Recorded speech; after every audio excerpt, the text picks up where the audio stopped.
Bismillah. Assalamu alaikum wa rahmatullah. Assalamu alaikum. MashaAllah. Beautiful Sunday morning to you all. Alhamdulillah. This is the final day of the retreat. It's always bittersweet.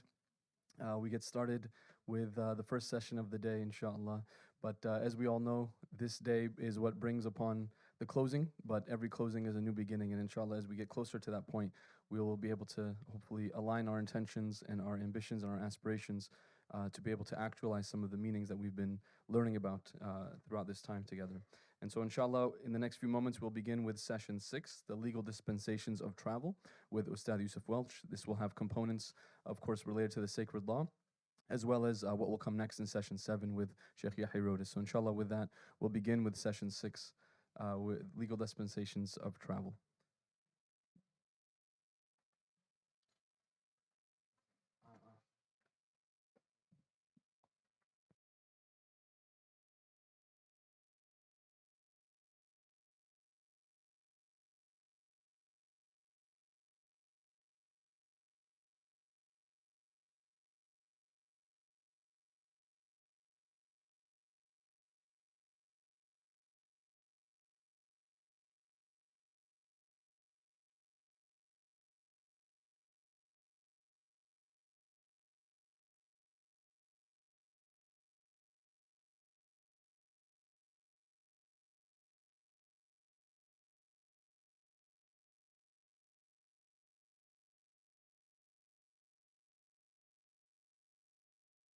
بسم الله الرحمن الرحيم الحمد لله رب العالمين وصلى الله وسلم وبارك وكرم على سيدنا محمد وعلى آله وصحبه أجمعين سبحانك لا علم لنا إلا ما علمتنا إنك أنت العليم الحكيم ولا حول ولا قوة إلا بالله العلي العظيم فقد نوينا التعلم وتعليم وتذكر وتذكير والنفع والانتفاع والإفادة والاستفادة والحث على التمسك بكتاب الله وسنة نبيه والدعاء إلى الهدى والدلالة على الخير وكل ما نواه مشايخنا ابتغاء وجه الله وثوابه وقربه اللهم علمنا ما ينفعنا وانفعنا بما علمتنا وزدنا علما نافعا يا كريم الحمد لله. It is a blessing once again. As Dr. Yasser mentioned, it's bittersweet when we start to approach the endings of such blessed gatherings. But inshallah, we ask Allah to accept and to increase and to purify our actions here so that they are free of anything that's displeasing to Him and that He accepts it, inshallah, despite our faults. Today, inshallah, I have again been tasked with one of the a little bit more complicated chapters with regards to travel. Imam al Ghazali, he is a polymath. So what that does, because he's a polymath, I mean he's a master of many subjects, is that every chapter has gems and he speaks on multiple levels on every single chapter. And being that he's a polymath, right, he's especially a master of fiqh. Right, so that makes my job a slightly harder because he's speaking on a very high level. And inshallah, our hope is to be able to distill what is here and to be able to practicalize it a little bit. He's speaking many generations ago, so certain things have changed with regards to travel.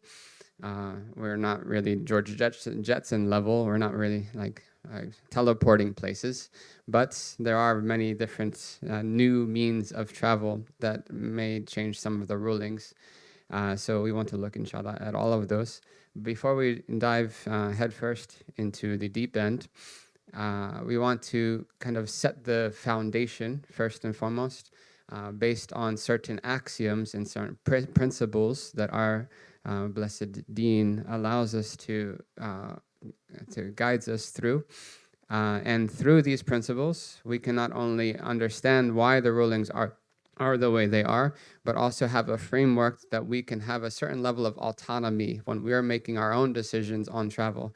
Right? It's not that you're in the middle of the journey and all of a sudden you have to get on the gate and your prayer time is about to go out. You don't really have time to text, right, Sheikh so and so or Mufti so and so.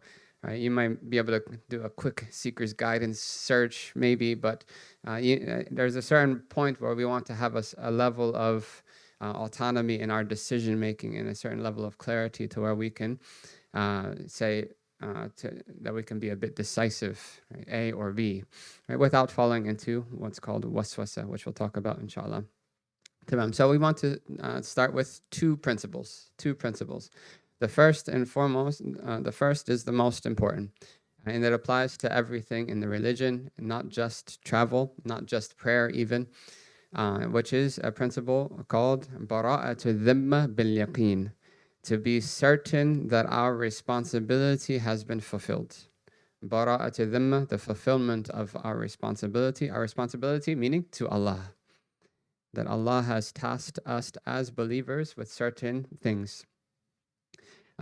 Amongst them are the prayers, the 5 daily prayers. Amongst them are the fasting of Ramadan. May Allah accept all of our Ramadan. And so on and so forth. So the sacred law is something that Allah has tasked us with for our benefits. And that last part is really important for us to keep reminding ourselves of. But we want to fulfill that responsibility in a way that we are certain that we did it right. That we are certain that we did it right. And not that we say, okay, it should be okay. Right? It should be fine. Sorry. That mindset is not really something that's going to help us going forward. It's not going to help us in this life. It's not going to help us progress in our deen, and it's not going to help us on the day of judgment. Partially because ignorance is not an excuse on the day of judgment, except for a very, very, very subtle, small exceptions. Right? The brand new Muslim or a person who's lives in like the northern Scandinavian countries, and there's no Muslims, and there's no radio signal, and there's no TV, there's no Al Jazeera, there's no nothing. Right? Certain people like that, then there's a level of ignorance that is overlooked for some period of time. But in general, we all have to have basic knowledge of the religion. So that's our first principle, that we want to do right by Allah subhanahu wa ta'ala. That is our goal. And branching off of that, our goal is not just to do the action in a way that is valid, that is a huge part of it, but our goal is that the action is accepted by Allah subhanahu wa ta'ala. Right, and this is where, if you want to compartmentalize things, this is where tasawwuf would come in. This is where the importance of the spiritual path is in, and the sciences of the heart. Because a person can do a perfectly valid prayer with all of the intricacies and all of the sunnah and everything, but if their heart is not sincere, if their heart is showing off, has ostentation, or they're doing it for some secondary reason, right, then we're not certain that has been a fulfillment of the condition. Right? So we still don't have bara'at dhimma bil yaqeen. We're still not certain as to whether we have fulfilled the rights of that action with Allah subhanahu wa ta'ala. And this is why the scholars, right, and the righteous of the past, their main focus has always been acceptance. It was never just validity.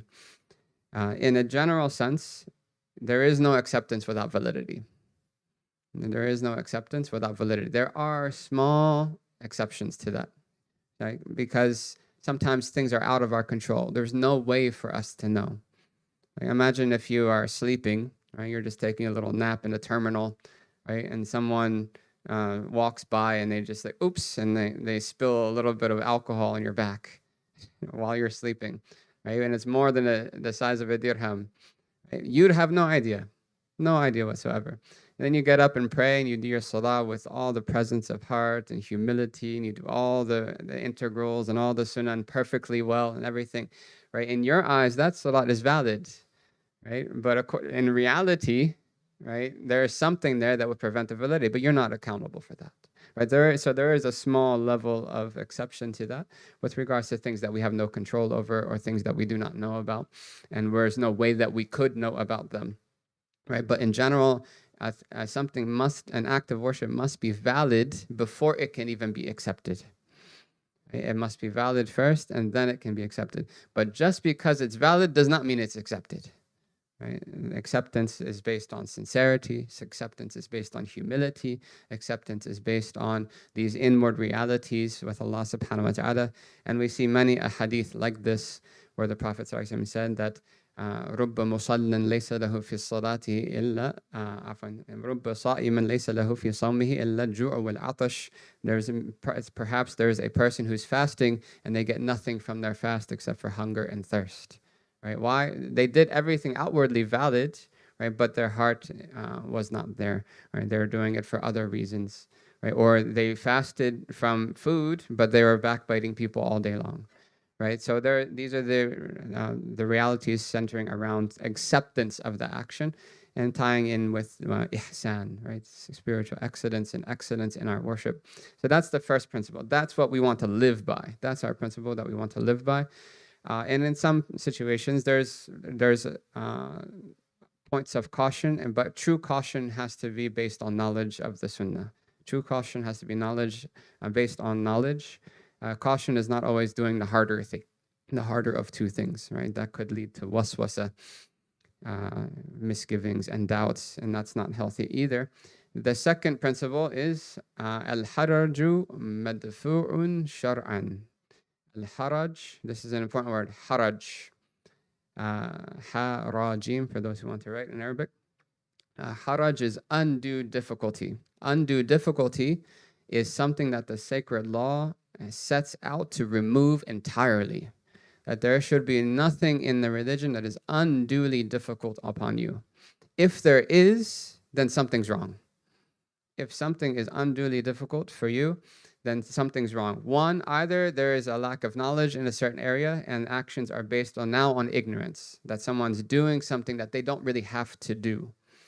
And I remember as a brand new Muslim, everything was considered fard. Right? Every single sunnah had to be fard. If you don't eat with your right hand, you have to make tawbah. If you don't wash your feet 3 times, then you have to start the whole wudu over again. Right? And that's just based on ignorance. I made my life hard because I didn't have knowledge. Right? And that's one of the reasons why haraj creeps into our worship. That we're not basing our acts of worship on knowledge. Right? And it's not like some high level, right, 15 years in the desert type of knowledge that we need, right? This basic knowledge is enough to be able to remove that level of ignorance. And any rare situations, right, just text your local mufti and you're good. Right? The second reason why haraj could creep into one's worship is that you have a very unique circumstance. And the sacred law has a dispensation waiting for you to come and take it, right? You just haven't found out what it is yet, or perhaps you haven't asked, right? And this applies to many people, right? And one of my favorite hadith of the Prophet ﷺ is that inna Allah yuhibbu an yu'ta rukhasahu kama yuhibbu an yu'ta azaimahu. That Allah loves that the dispensations of the religion be taken just as He loves for the resolute actions to be taken, right? So there's certain things that there's the standard ruling, and then there's a dispensation, right? Obviously, we always try to aim to fulfill the standard rulings, right, as they are, right? And that's what's called the azima, right? The resolute action. But there are dispensations. Right? And taking a dispensation is not a flaw. It is not a fault. It is not a deficiency in religious practice when it is required. And in fact, abandoning a dispensation that is fully open to you to take because of a false sense of caution is itself a deficiency. Right? So sometimes it is the better thing to do is to not do the harder thing. Right? The better thing to do is to take the dispensation, to make your life easy. Right? And the religion in general, right, as one of the 4 hadith that everyone knows, ad-dinu yusr, right? The religion is easy. Right? What does that mean? It means there's no undue difficulty in the religion. Right? Undue difficulty, it is not part of the religion. There is a little bit of a difficulty, but not undue difficulty. And the word for moral responsibility, taklif, comes from the word kulfa.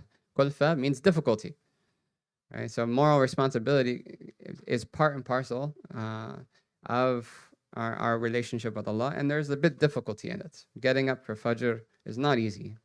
For some of us, it might be easier than others. Making wudu when it's a little bit cold is not easy. Fasting when you have a little bit of a flu, right, is not easy. But it's not unduly difficult, okay? Right, so we're not saying that everything is just peachy keen and comfortable.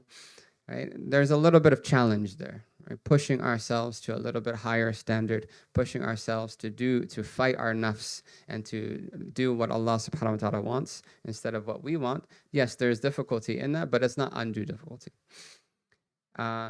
Undue difficulty is something where your life is significantly burdened by it.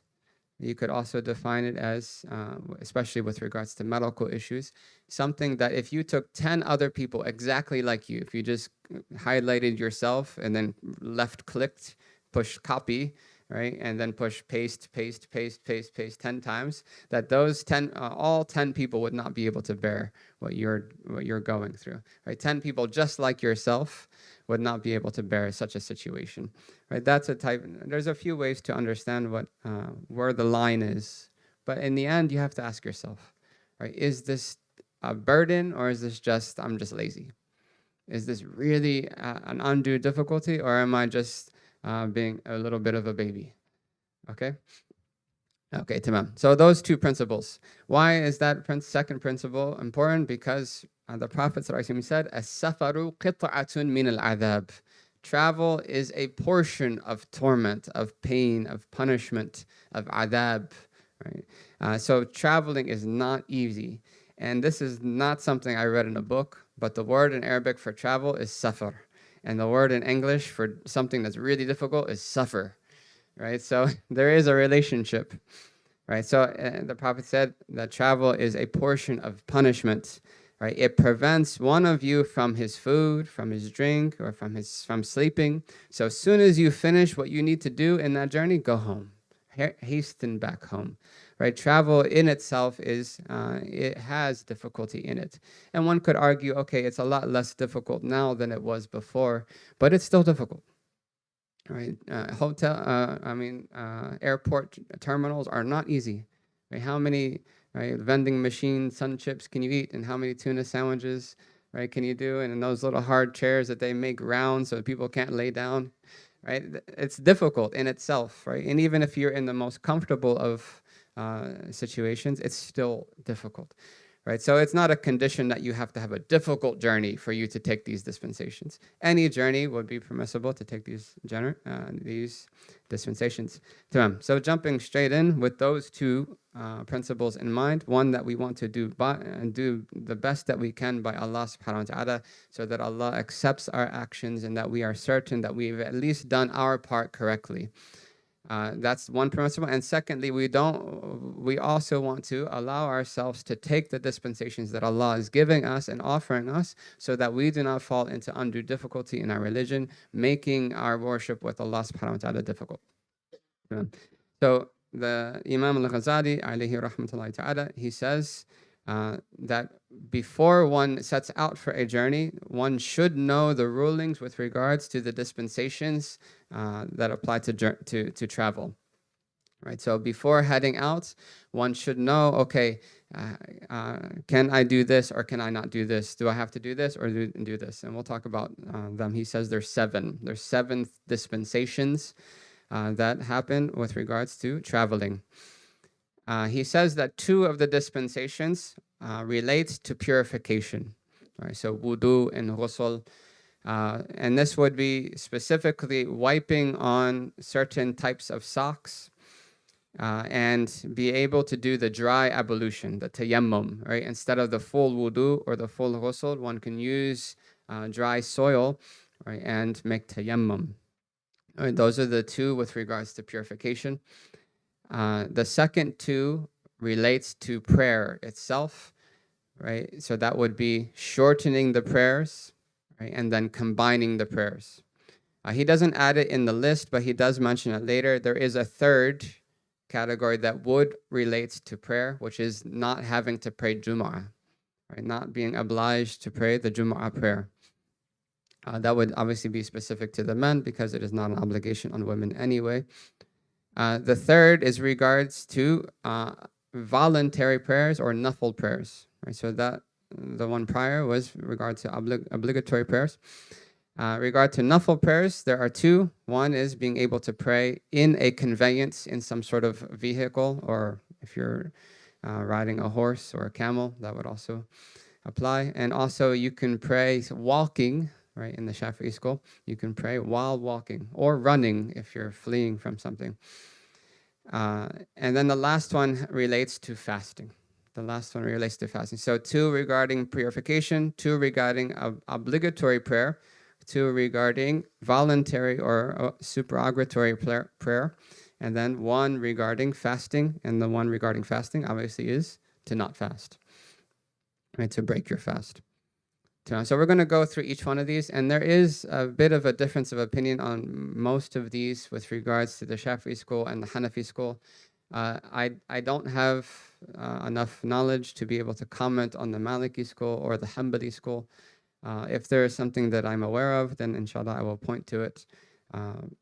But with regards to the Hanafi school and the Shafi'i school, we'll try to explain it as best as possible. And if there's any questions at the end, inshallah, we can try to create some sort of platform for people to give follow-up questions if there's not enough time at the end of the class, inshallah. So the first one, which is part of the 2 that apply to purification, is wiping on the socks, or as they translate, foot gear, which is not my favorite translation, foot gear. So Imam Abu Hanifa alayhi rahmatullahi ta'ala, he has a famous statement, and he said that if it wasn't for the fact that wiping on your socks was allowed as clear as the morning sun and has been narrated by over 70 of the companions and tabi'een, then I wouldn't have done it. Right? Meaning that rationally one would think that, okay, you can't just wipe on socks, you have to wash your feet. Right? 1, because the Quran says, فَاغْسِلُوا وَأَرْجُلَكُمْ إِلَى الْكَعْبَيْن, right? And wash your feet to the ankles. Right? So it's not something that you would assume is a possibility. But it is a reality. It is part of our deen that the Prophet ﷺ, and this is close to mutawatir, it's mustafid, it's a very highly authenticated tradition of the Prophet ﷺ to wipe on socks. And it was a command in some situations that the Prophet ﷺ commanded them to wipe on socks. And to the extent that in some of the books of fiqh, they mention that if someone has some sort of grudge against people who wipe on socks, right, then it would be a requirement for them to put on socks and keep wiping until that thing goes out of their heart. Right, because it's such an authenticated part of our religion that disagreeing with it or rejecting it is almost close to disbelief. It's to that extent. It's almost as if you're rejecting clear-cut text from the Prophet ﷺ, definitive in their authenticity and definitive in their meaning. Right. So for that reason, wiping on the socks has been most definitely is part of our religion. But there are criteria. It's not just any type of sock. There are criteria. The Imam al Ghazali, he brings a hadith, and this hadith was narrated by At-Tirmidhi and An-Nasa'i and Ibn Majah, 3 of the 6 Sahih books. He says, this is narrated by Safwan ibn Assal radiallahu anhu, who said that the Prophet ﷺ commanded us that while we are traveling to not take off our socks, our foot gear, our khuf, right, for 3 days and 3 nights. In another narration, there's a mention, except for major ritual impurity. Except from major ritual impurity. Okay, so the major question, the elephant in the room, is what kind of socks? What kind of socks? And we can go into the breakdown of the conditions and everything. In general, the best thing is to encourage people to wear a sock that is unanimously agreed on. Remember, because we are trying to do in a way that we are certain that Allah is pleased with it. So there is no doubt whatsoever that a waterproof type of sock between the Hanafi school and the Shafi'i school, the Maliki school requires that it be leather, that it has to be leather.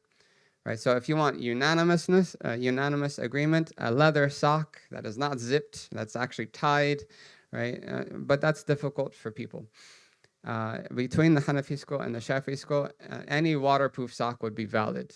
It would be valid as long as it covers the ankle and it stays on by itself. Right, so there are seal skin socks that people can buy. They're aesthetically pleasing. They just look like a regular black sock. There are also wudu socks now. Right? There are different brands of wudu socks. They're essentially waterproof socks. You can go for the leather route, right? That is always an option, the leather sock with the zipper. Tamam. As for other types of socks, then you're going to fall into a difference of opinion, right? And that's not necessarily an issue in itself, as long as you follow your school specifically, right? In the Hanafi school, as long as it's thick enough that when you wipe on it with wet hands, that the water doesn't immediately seep through the foot, then that would be considered thick enough, right? The other conditions still remain, that it has to cover the entire ankle. It has to be thick enough that you can walk 2 miles in it. That second condition has already been tested, though, right? So you don't have to worry about the walking 2 miles. And I'll tell you why I'm saying that. Sheikh Faraz, our blessed teacher, may Allah preserve him, him and Imam Zaid Shakir, during one of the Seekers Guidance retreats, they asked the participants of the retreats to take off their shoes and to walk 2 miles around the retreat facility, which is kind of like an outdoor, more nature environment, so which is probably more likely to rip your sock than walking on asphalt. And no one's sock ripped, even the ones that would be too thin to wipe on. Right, so that has been tested. If you want to do your own test, you're more than welcome. Our modern day socks are quite durable.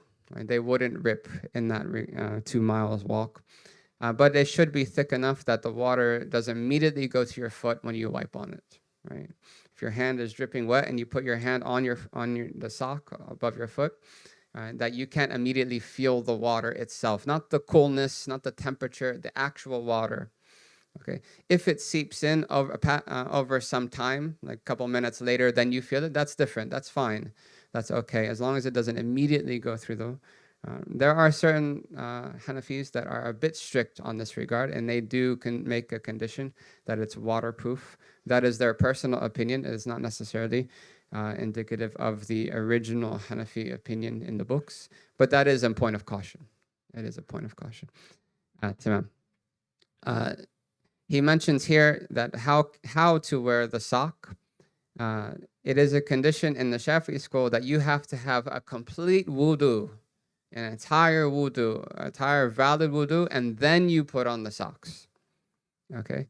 Now there's a slight difference between what I'm about to say and what I just said, but in the Hanafi school, you have to have a complete wudu and the socks on before you break your wudu. Right? There's a subtle difference there. What's the difference? One difference is that in the Shafi'i school, you have to do the wudu in the proper order for it to be valid. Right? So you can't wash your feet first, put on the socks, and then do the rest of your wudu. That would not be valid. That would be valid in Hanafi school. Okay, in the Shafi'i school, you have to wash your face, then you wash your arms, then wipe your head, then wash both feet, and then you can put on the socks.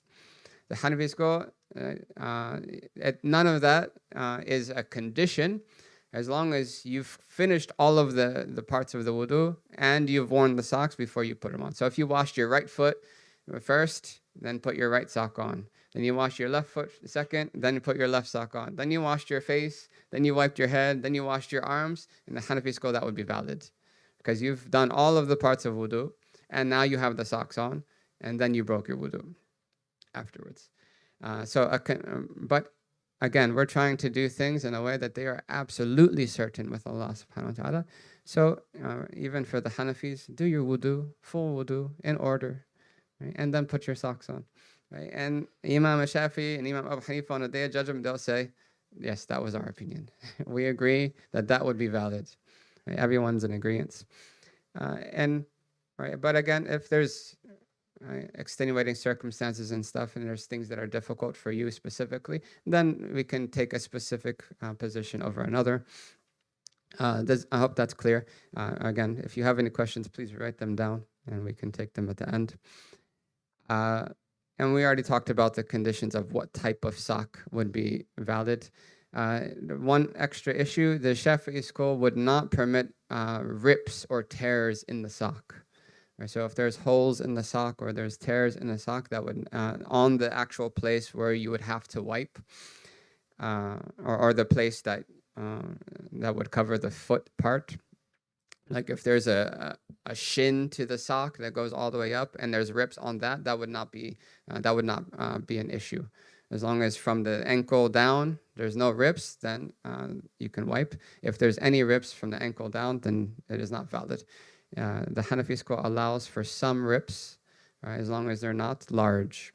Right? And large would be the size of 3 small toes, 3 smallest toes. If the rip is that big, then it's not enough. It's not allowed to wipe on it.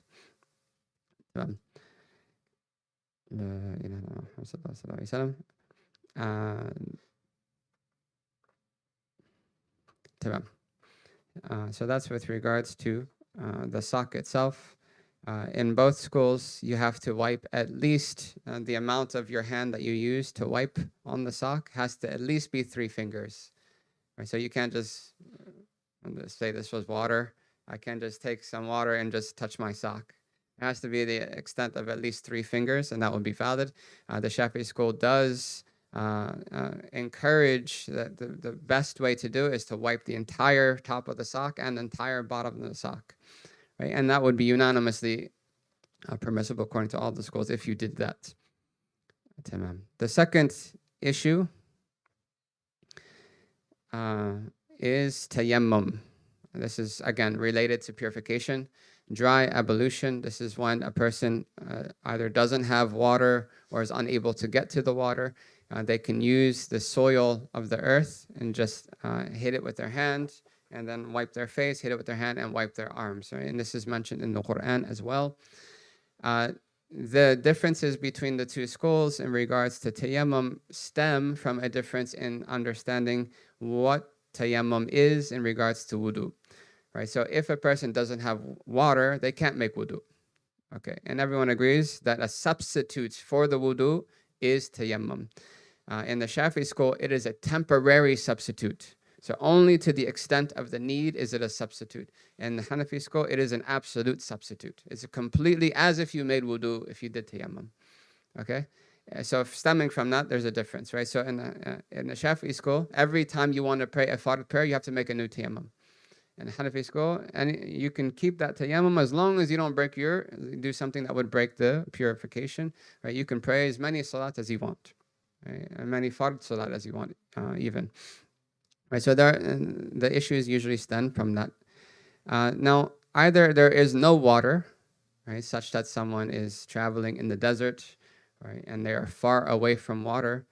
Imam al Ghazali gives a really beautiful practical definition of what far means. He says that such that if you were to go away from your group to go find water, once you get to a point where if you were to yell for help, they would not be able to hear you, that's too far. Right? Or you would not be able to catch up to them again, then that would be too far. And it's very similar in the Hanafi school as well, as far as distance. And the second is, if you need the water to drink, right, or to be able to make some food, and that's the food you need to stay alive, then you can make tayammum instead of using that water. Most of this is not as relevant to our specific situation. It is very much relevant in our time because there's places in the world where this is very much needed. I remember taking a 16-hour bus ride from Oman, from Salada, Oman to Tarim. And midway, the air conditioner broke. So the engine worked. The air conditioner broke, so we pulled over. And it went from a 16-hour ride to a 28-hour ride. And we were literally sitting in the middle of the desert for about 6-7 hours straight.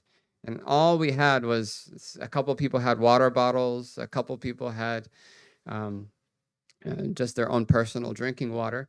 And that's all we had as a group. And there's like maybe 50 or so people there. Women, children, all elders, people who need medicine and stuff. It was really intense. So now that water now becomes the only thing you have for wudu for 50 people, right?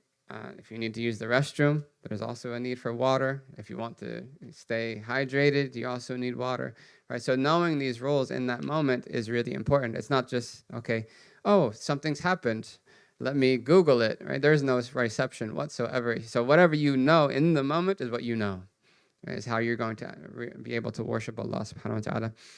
If there's a scholar on board, then they can suffice the whole group by answering questions. So knowing these things is very relevant in our time, especially in other places. But issues that would directly relate to tayammum, these are some very rare circumstances, but some of the scholars encourage that people carry with them something that they can make tayammum with, even if it's only valid in certain schools. So in the Shafi'i school, you have to use pure topsoil, a pure kind of, dirt is not the right word because it's more of like a sand, something that has dust on it. In the Hanafi school, you can use anything that is considered part of the topsoil of the earth. So that would include rocks, that would include sand, dirt. The criteria is that if you were to set fire to it, it would not melt or turn to ash. It would not burn or melt, right? So you can't make tayammum on gold, even though it is part of the earth, right? Because it would melt if you put it to fire. You can't make tayammum on grass, even though it is part of the topsoil of the earth, because it would just burn. It would turn to ash, right? But you can make tayammum on sand. You can make tayammum on rocks. You can. Right, so because the Hanafi school allows for the rock, right, it is important for people to have something that they can bring, especially if they're traveling on a plane. And especially, I know I said especially a lot of times, but especially for women, right? Because imagine this, a woman is on her menstrual cycle and she's on a plane for a 10-hour flight. And then all of a sudden she sees that she's pure. Is she going to make it's hard enough to make wudu with those little mini cups in the bathroom, right? In the airplane bathroom. Imagine making a ghusl. Right? And people have tried it, and that I would consider that's usurping people's rights, right? That's taking from people's, right? That water is not our possession. That belongs to the plane, and it's a communal usage, right? And someone's going to leave the bathroom all messed up. Right, so they need to be able to do something to be able to pray. So even though this would be pretty much stepping aside from the Shafi'i school and taking a Hanafi opinion, it would be better than the alternative. They could make tayammum with that rock and then pray in their place. Tamam. And I'm sure a lot of questions are going to come up about this.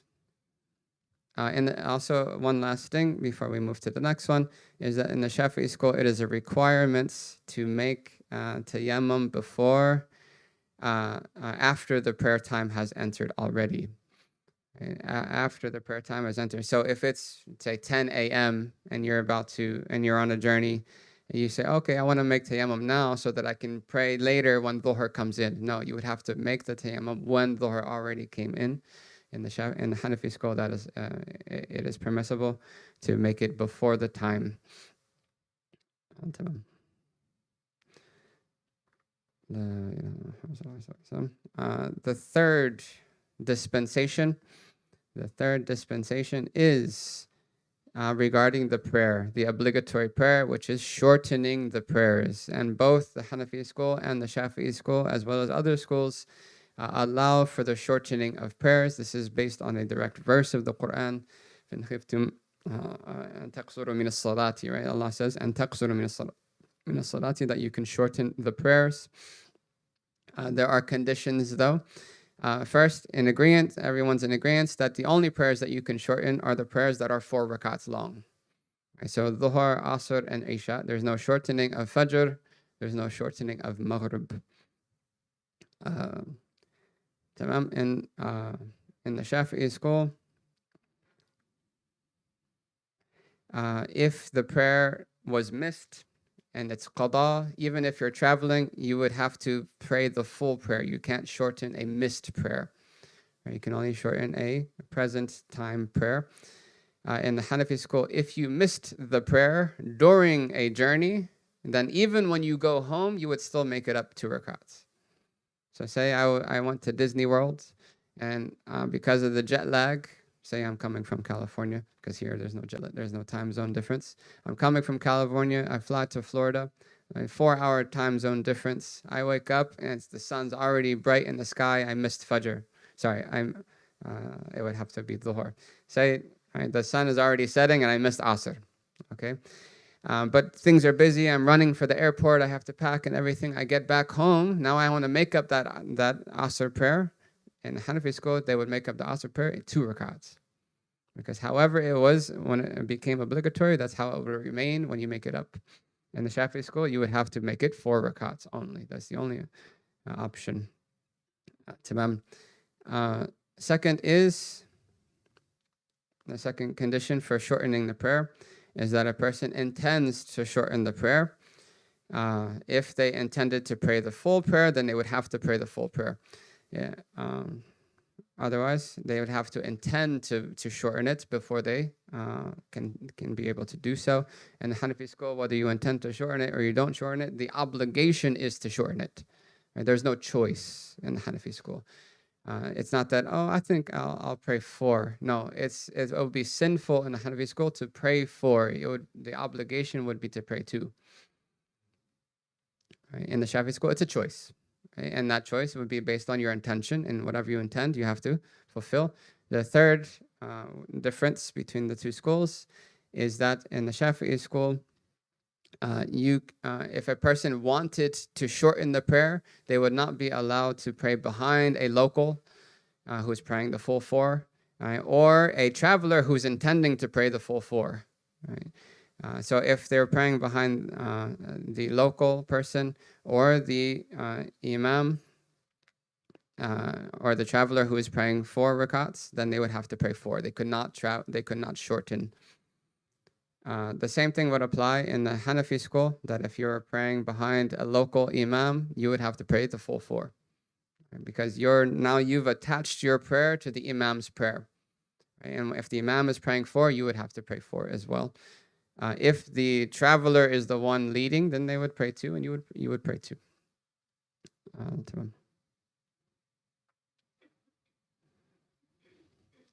Right, and then the issues with regards to travel itself, right? That's the third, the other part of this, right? Because all of this is related to traveling with regards to shortening the prayers. There's no shortening the prayers of when someone is not traveling, right? So he mentioned some rulings with regards to travel, right? Is that it has to be a certain distance. In the Shafi'i school, the distance is a little bit longer than the Hanafi school. In the Shafi'i school, it's 80 miles, I believe. 80 kilometers or 80 miles? Kilometers, right? Yeah, 80 kilometers, which is about 50 miles. And in the Hanafi school, it would be about 77 kilometers, which is about 48 miles. It's pretty close. Right, so that would be a long enough length for these rulings to apply, these rulings of travel to apply. The Shafi'i school has an additional condition that the purpose of the travel must be something that is permissible in the sacred law. Right? If the reason for their travel is in itself an act of disobedience, then none of the permissions, none of the dispensations of travel would apply to that person. What is the reason behind that? Is because they're traveling in the disobedience of Allah. The sacred law is not going to help them do that. The sacred law is not going to make it easier for them to do that journey. In the Hanafi school, it is obviously that sentiment is still there, but things are considered separate. Right? Their travel is one thing; the rulings apply to that. Their reason for the travel is a separate thing. Allah will ask them about that, but the rulings don't change.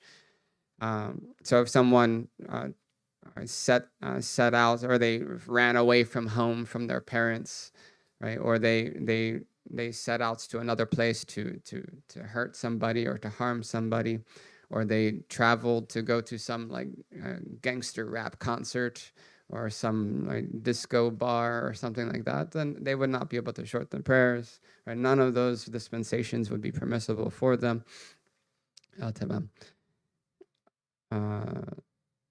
And you can see the rulings of travel. They're very easily listed out on Seeker's Guidance and stuff like that. How long is it we already talked about, but if you're going to a certain place, if I intend to stay there for a certain amount of days, right, how long would that be a time for a dispensation? The fourth dispensation is combining prayers. Now this is where a big difference happens between the two schools. There is no such thing as combining prayers in the Hanafi school, except in Hajj. Except in Hajj. In Hajj, there are two places where even the Hanafis would combine, which is in Arafah and in Muzdalifah. Aside from those two scenarios, right, there is no such thing as combining prayers in such that you take one prayer out of its time into another prayer time. There is something called a pseudo combining, you could translate it as, which is, and if this is really helpful, if someone's traveling or someone's sick, what they can do is they can delay Dhuhr all the way to the end of its time, right? And then pray it just maybe 5 minutes before the time goes out, and then pray Asr immediately as soon as it goes in. So you achieve the same goal, right? You've prayed both in one stop, if you're on a long journey or so, without taking any prayer out of its specific prayer time window. In the Shafi'i school, there is a combining of Dhuhr and Asr, or Maghrib and Isha. You can combine either of those two groupings. Now, and also you can decide whether you want to combine earlier or combine later. So you can pray Dhuhr and Asr together in Dhuhr time, or you can pray Dhuhr and Asr together in Asr time. Right, both would be permissible, and the same breakdown for Maghrib and Isha, both in Maghrib time or both in Isha time. So essentially, you would either be bringing one early or bringing one later. If you are combining early, you have to intend before you finish the first prayer. So say I'm praying Dhuhr and Asr in Dhuhr time, right? Before I make the salam of Dhuhr, I have to already intend to make that combining of the prayers. If I had already made salam, right, there is a slight difference of opinion, but according to the relied upon position that would not be valid. You would have to now wait until Asr comes in to pray Asr, because you didn't make the intention in the right time.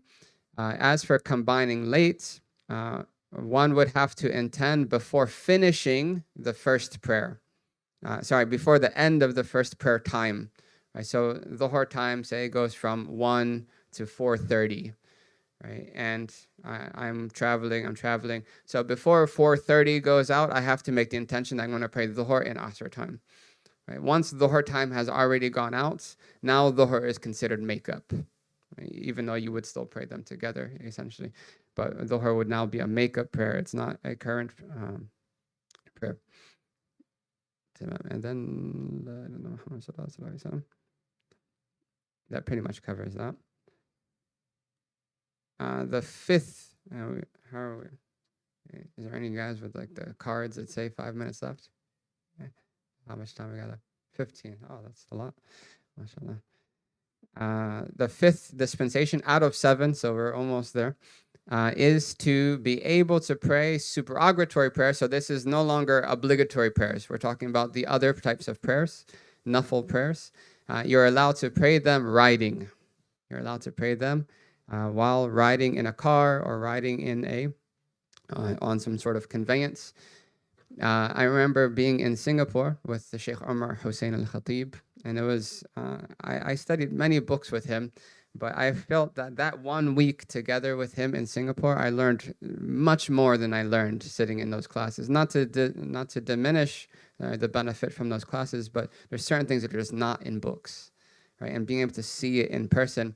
So we had this ridiculously packed schedule, ridiculously packed, and like they didn't leave any room for rest, and they obviously didn't calculate for traffic, right? So it was too packed. So we were praying Maghrib we just stopped at a masjid to pray Maghrib, and we're really just getting right into the car and to leave. Being in Tareem, right, the sunnahs after Maghrib are really a big deal.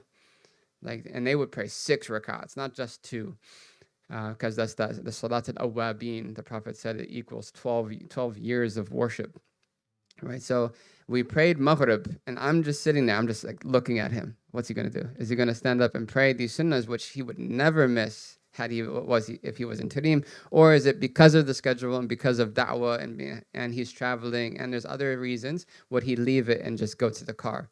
Right, so I'm looking. Immediately he gets up, he grabs his shawl, and he starts walking to the car. So I'm like, okay, he's taking the dispensation. Okay, soon as we get in the car, he closes the door. He's Allahu Akbar. Allah, subhanallah.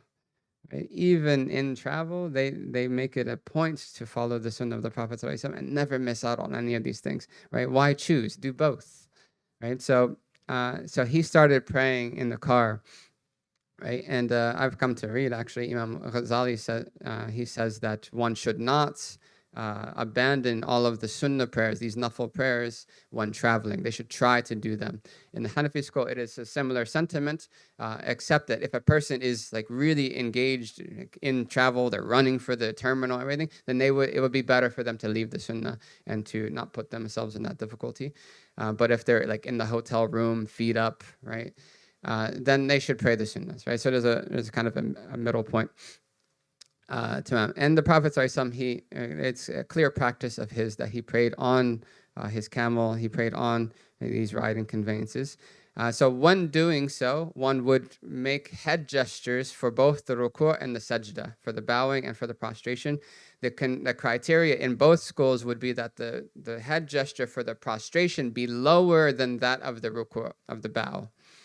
Right, so if you bend 5 degrees for the bow, you'd have to bend at least 6 for the prostration. I do believe, and also watching Sheikh Omar praying in the car, that there's an encouragement to go as far as you can without difficulty for the sajda, or for the prostration. And Imam Ghazali mentions that if you're riding on a camel, that you would go as far as you can without fearing that you're going to get hit in the face or something if the animal kind of pulls back. So you would go as far. And the Hanafi school, that is not a requirement, as long as you go lower than the bowing. Facing the Qibla is not our criteria whatsoever, not in the beginning of the prayer and not during the prayer. If you are riding, if you are walking, you would start by facing the Qibla and then you can walk to wherever direction you need. And that's obviously in the Shafi school. There's no praying while walking in the Hanafi school at all. In both schools, if you're in a car and the car is going west, right, and you happen to be right east of the Qibla, you can just Allahu Akbar, and wherever the car goes is your Qibla. Right? Same thing in a plane, same thing in a bus, and so on and so forth.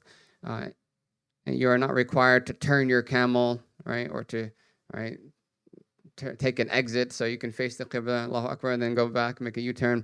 You don't have to do that. Right? Whatever direction you're facing, that's the direction you're in.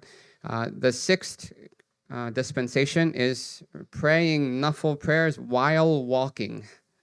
While walking. And this is specific to the Shafi'i school.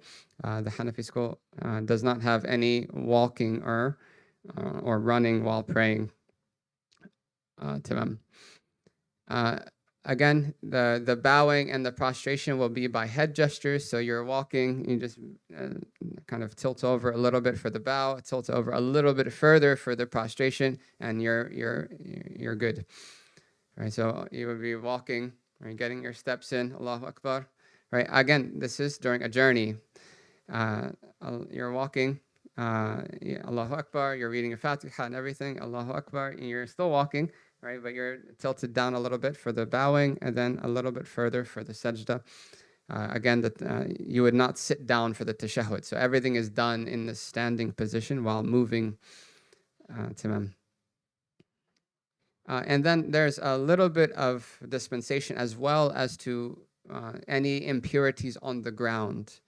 Right? Because in some cultures, in some places, there's like animals roaming. We have chickens walking around and goats kind of roaming the streets, and they know where their home is, so they kind of find their way back at Maghrib. And this is how it is in Tarim. So because of that, you would have some droppings on the ground. You don't have to be overly conscious to kind of tiptoe your way around everything while walking, right? As long as you don't do it intentionally, you don't intentionally step on any impurities, your prayer would be valid. And And then he mentions this last point, كُلُّ هَارِبٍ مِّنْ عَدُوٍ أَوْ سَيْدٍ أَوْ سَبْعٍ, anyone who's fleeing from an enemy or from a flash flood or from a predatory or animal, then they are allowed to pray the obligatory prayer, right, riding or walking, right, in the same fashion. So even the obligatory prayer, they could pray riding. In the Hanafi school, it would be the same. If you're fleeing from something, you could pray riding, right? The walking would not be permission. You would just wait to pray later. The last dispensation is not fasting, right? Is to choose to break the fast. It is a condition in both schools that you are already a traveler before Fajr comes in. That you are already a traveler before Fajr comes in. If I wake up during the morning of Ramadan, and then I get in my car and travel, right? The fast has already started. I'm not allowed to break that fast. Now, the fact that I am traveling now, if there is undue difficulty and other reasons why I could now break the fast, and that's separate, right? That still remains. But I can't intend now to just not fast because I'm traveling, right? I would have to already be a traveler before Fajr comes in. Tamam. If a person began the day as a traveler and then they returned home, in the Hanafi school, they would have to now abstain from eating until Maghrib, right? Even though their fast would not be valid because they weren't fasting from the morning. In the Shafi'i school, that is not a requirement. And then obviously, if a person is traveling and there's no undue difficulty in them continuing the fast, then that would be better to fast. وَأَن تَصُومُوا خَيْرٌ لَكُمْ إِن كُنتُمْ تَعْلَمُونَ. And Allah says in the Quran, and fasting is better for you if you only knew. Meaning, if you have a choice between the two, right? Ask yourself, is there really undue difficulty in me fasting? No, fasting is better. Right? If yes, breaking the fast is better because undue difficulty is not something that we are required to put ourselves into. Tamam. I'm just going to read a final passage. We have like 2 minutes left. About regarding knowledge. He says, knowledge of these dispensations. He asked a question. And Imam al Ghazali, that's part of his style, is to ask questions and then answer them himself. Like, if you were to say this question, then this would be the answer. So he says, if you were to say knowledge of these dispensations, is it obligatory for the traveler to know before they even set out, or is it recommended for them to do so? Right? Is it such that I am not allowed to travel until I know these rulings, or is it just an encouragement? So Imam al Ghazali, he says that no, that if a person is resolute that they are not going to take any of these dispensations, that they're going to do the normal standard ruling even during their travel, then they don't need to know the rulings. Right? They're not going to wipe on any socks. They're not going to shorten any prayers. They're not going to combine anything. They're not going to, they are still going to fast and so forth. Then it's not a requirement for them to know these rulings. Right? If they intend to do any of these things, they'd have to know the ruling before they even left for that journey, with the small exception of tayammum, because tayammum is not something that we would intend to have to do. Right? It's something that circumstance would arise, and there's no water. What are you going to do? It's not that I intended to make tayammum or to not make tayammum. Once there's no water, I have no choice now. Right, so that would be a requirement to know the rules of tayammum before setting out on a journey, unless there is reasonable likelihood that it's almost inconceivable that you would not have water. Like, for instance, you're traveling from Sana'a to Philistine. May Allah give them ease and well-being, right? And you're literally traveling along the river, right? You will never run out of water. Right? You always have water. If your path is literally along the river, then you don't have to know the rules of tayammum whatsoever. Or if you're traveling with a scholar, or if you have access to someone to ask while you're traveling, then you don't need to know the rulings. Right? So if you're on an Umrah trip or something, right, with Sheikh Fulan, right, then you don't need to know the rules because you have all the rulings right there, just a compendium of encyclopedia next to you, and you're good. Or if you know for a fact that you'll always have Wi-Fi, you always have Seeker's Guidance or something like that.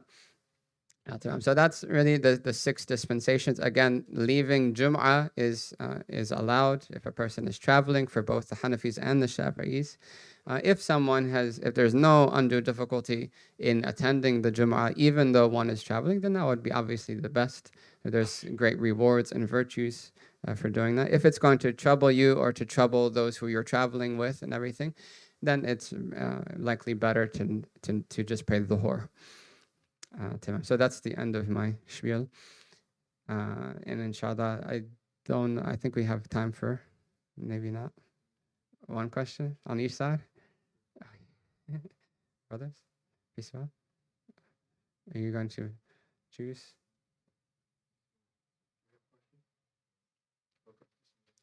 I'll talk to you later. Sure.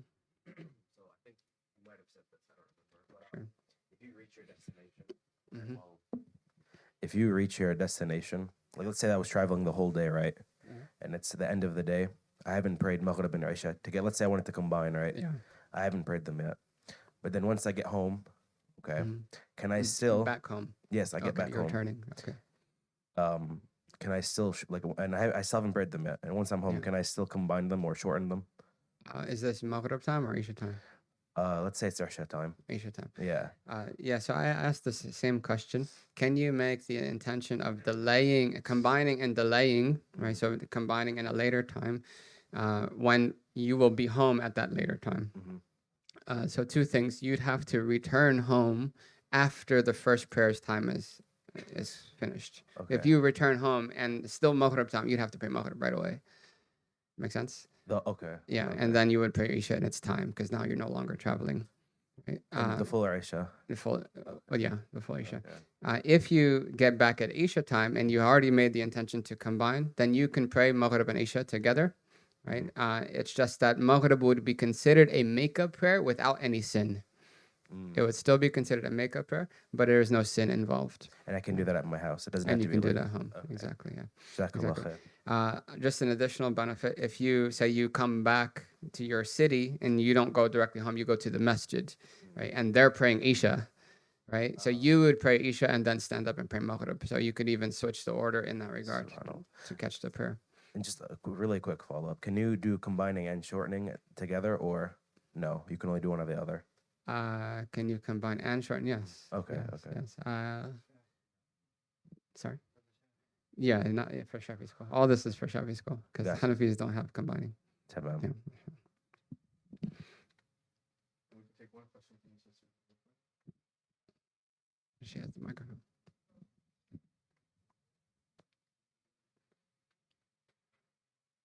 What number is the microphone? 3. Number 3. Hello. There you go. So my question is regarding combining prayer. If you wanted to take the dispensation to combine prayers, besides the caveat that you mentioned about the making intention before you finish your first prayer, Yeah. if you're combining together earlier versus later, you have to make the intention before the first prayer timing is out. Besides that, are there any other requirements if you want to take the dispensation from another madhab? So, for example, in your wudu, do you have to make the Shafi wudu? In the prayer, do you have to read aloud? In those cases, Great question. I actually have mentioned this. So, if you are, say, not a Shafi'i, right, but there is undue difficulty. Say you're the only Hanafi traveling in a bus full of Shafi'is, right? And they're only going to start when this is actually what happened in Oman from Oman to it was all Shafi'is, and the only Hanafi in the room was me in the bus. So they're not going to stop again for Asr. They stopped twice. Dhuhr, Asr, Maghrib, Isha. That was it. So for definitely it would be permissible to, right, especially if it in regards to the other people involved, for the Hanafi to now take the Shafi'i dispensation. I personally would encourage, if it's possible, to learn a little bit about the Shafi'i school and the differences for the valid prayer in the Shafi'i school and the valid wudu. And it's not much difference. Likely, if a Hanafi did their wudu properly in according to Hanafi school, it would be valid according to Shafi'i school. Most definitely. The only difference in the wudu would be what breaks the wudu. right? So touching one's spouse or touching a person of the opposite gender, skin to skin, would break the wudu in the Shafi'i school. So that would require them to make it up. If they can keep the consideration of the Shafi'i wudu, right, and the Shafi'i prayer, then most definitely they can take that dispensation. And it doesn't take much to learn. The only difference in the Shafi'i school with regards to the prayer is that if you're following the Imam, you would have to recite Surah Fatiha in every single rak'ah. That's the obligation. And you would have to send prayers on the Prophet ﷺ in the final sitting. Other than that, everything else is the same. Right? If you're leading the prayer, you're going to do all those things anyway, right? Because you have to read Fatiha, right? And you would read Fatiha in the last 2 rak'ahs, even though it's not an obligation, it's a sunnah. If someone doesn't really have in the moment, they can't just go make a wudu, and right, then there is room in the sacred law. If there's a need, for sure, there's room in the sacred law. But we should try our best to do everything in light of the difference of opinion. Try to escape the difference of opinion. Is that we are valid according to both imams. If they both came on Day of Judgment and say, yeah, that prayer is valid, and both of them would say that.